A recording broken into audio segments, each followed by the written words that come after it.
Welcome back students. आज मैं फिर एक नई वीडियो के साथ आप लोगों के सामने हाजिर हूँ।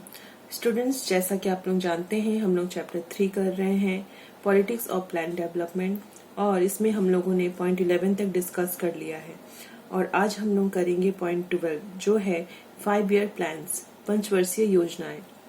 स्टूडेंट्स, यह पॉइंट हमारे चैप्टर का सबसे इम्पोर्टेंट पार्ट है और इसलिए इसे बहुत ध्यान से करना बहुत जरूरी है। तो आइए देखते हैं क्या है 5 ईयर प्लान्स, पंचवर्षीय योजनाएं। ऐसी योजना जिसे 5 वर्षों के लिए बनाई जाती है उसे पंचवर्षीय योजना कहते हैं।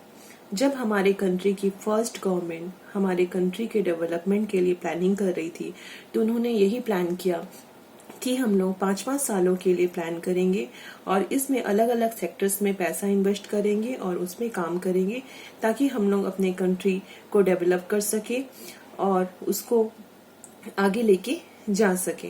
तो इसलिए आइए देखते हैं पॉइंट ए।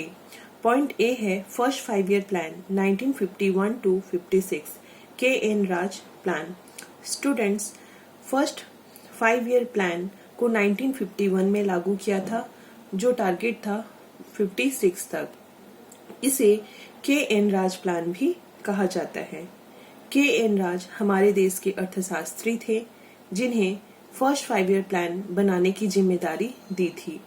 उनका मानना था कि हमें 2 दशक तक बहुत ही धीमी गति से आगे बढ़नी चाहिए। क्यों?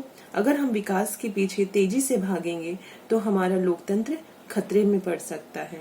साथ ही उन्होंने फर्स्ट 5 ईयर प्लान में एग्रीकल्चर, व्हीकल, कम्युनिकेशन पे जोर दिया और भाखड़ा नांगल योजना के तहत उन्होंने बड़े बड़े आवंटन किए। साथ ही उन्होंने भूमि सुधार पे भी जोर दिया, लेकिन उन्होंने इस बार इंडस्ट्रीज पे कम ध्यान दिया। उनका टारगेट था कि हम लोग अपने कंट्री के नेशनल इनकम को बढ़ाएं। इन सब के बावजूद इस प्लान का कुछ खास फायदा नहीं हुआ और उतना सक्सेस हमें इस प्लान से नहीं मिला था। अब आइए हम लोग देखते हैं पॉइंट बी, जो है second 5 year plan 1956 to 61, Mahalanobis योजना, जिसे 1956 में लागू किया गया और जिसका टारगेट था 61 तक। इसे महालनोबिस योजना भी कहते हैं। क्यों? क्योंकि प्रोफेसर पीसी महालनोबिस को सेकेंड 5 ईयर प्लान बनाने की जिम्मेदारी दी थी। उन्होंने इस बार इंडस्ट्रीज पे इन्वेस्ट करने पे जोर दिया। उनका मानना था कि अगर हम लोग इंडस्ट्रीज पे इन्वेस्ट करते हैं तो उससे हम लोग अपने देश को आर्थिक रूप से ज्यादा मजबूत कर पाएंगे और साथ ही अपने देश में रोजगार भी बढ़ा पाएंगे। इसके लिए उन्होंने कहा कि हमें मशीन निर्माण की जरूरत होगी, इस्पात लाने होंगे, मशीनी औजार लाने होंगे, भारी रसायन यानी हैवी केमिकल्स लाने होंगे, सीमेंट वगैरह की जरूरत पड़ेगी। इसलिए क्या किया गया, अपने देश में तो ये सारे सामान थे नहीं, ये सारे सामान विदेशों से मंगाने थे, तो विदेशों से ये सामान मंगवाए गए और फिर उसके लिए बहुत सारी विदेशी मुद्रा हमारे देश की खर्च हो गई, जिससे हमारा देश आर्थिक रूप से फिर से कमजोर हो गया। और साथ ही इस बार इंडस्ट्रीज पे ज्यादा ध्यान देने की वजह से हमारे देश की एग्रीकल्चर पे ध्यान नहीं दिया गया तथा हमारे देश में अनाज की भी कमी आ गई।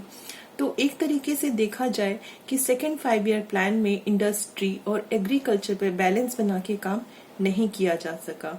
इस तरीके से सेकेंड 5 ईयर प्लान भी कुछ ज्यादा सक्सेस नहीं हुआ। उसके बाद आइए हम लोग देखते हैं third 5 year plan. Third 5 year plan है 1961 to 66। इसे 1961 में लागू किया गया, जिसका टारगेट था 66 तक। थर्ड 5 ईयर प्लान में एग्रीकल्चर और इंडस्ट्रीज दोनों की ही जरूरत को महसूस किया गया और दोनों ही पे काम किया गया। एग्रीकल्चर के लिए सिंचाई सुविधा की व्यवस्था, उर्वरक, रोपण की टेक्नोलॉजी, मिट्टी की सुरक्षा और मछली पालन, कुक्कुट, पशुपालन, दूध आदि पे जोर दिया गया। यानी कि हमारे देश की जो पंचवर्षीय योजना बनाने वाली आयोग थी, उन्होंने कहा कि इस बार हम लोग एग्रीकल्चर के लिए खास काम करेंगे। खेती बाड़ी सही ढंग से हो सके इसलिए हम लोग सिंचाई की सुविधा पे ज्यादा जोर देंगे। फिर उसके लिए हम लोग खाद की व्यवस्था करेंगे, रोपण की टेक्नोलॉजी पे काम करेंगे, मिट्टी हमारी सही हो उस पे हम लोग ध्यान देंगे। और उन कृषि के साथ साथ उन्होंने मछली पालन जैसे बिजनेस पे भी जोर दिया। साथ ही कुक्कुट के पालन, अन्य पशुपालन, दूध के व्यापार पे उन्होंने उत्पादन तथा व्यापार पे जोर दिया। साथ ही उन्होंने इंडस्ट्रीज के लिए कोयला, तेल, इस्पात, इलेक्ट्रॉनिक, एनर्जी, मशीन निर्माण, केमिकल्स, इंजीनियरिंग आदि पे जोर दिया। लेकिन इतना काम करने के बावजूद भी इस सेक्टर में हमें कुछ खास सफलता प्राप्त नहीं हुई, बल्कि हमारे देश का विकास और गिर गया। हमारे देश में महंगाई बढ़ गई और बहुत ही ज्यादा हमारे देश में आर्थिक संकट आ गई। हमारे देश की अर्थव्यवस्था ऐसी हो गई कि 4th 5 ईयर प्लान को कुछ दिनों के लिए पोस्टपोन कर दिया गया। तो स्टूडेंट्स, आप लोगों ने देखा कि मैंने किस तरह point A, point B, point C के जरिए आप लोगों को 3 5 ईयर प्लान्स आप लोगों को बताएं, कौन सी 5 ईयर प्लान में किस सेक्टर में ज्यादा ध्यान दिया गया और किस सेक्टर में कम, हमें क्या सक्सेस मिला और क्या नहीं। तो आप लोग इन सारे पॉइंट्स को बार बार स्टडी करेंगे और इसको अलग अलग फर्स्ट, सेकेंड, थर्ड 5 ईयर्स को क्वेश्चंस बना के उसमें आंसर्स देंगे। तो आज के लिए इतना ही। आप लोग घर में रहिए, ध्यान से पढ़िए, अपने एग्जाम की तैयारी करिए, बहुत खुश रहिए। Thank you so much. Stay home, stay safe, bye.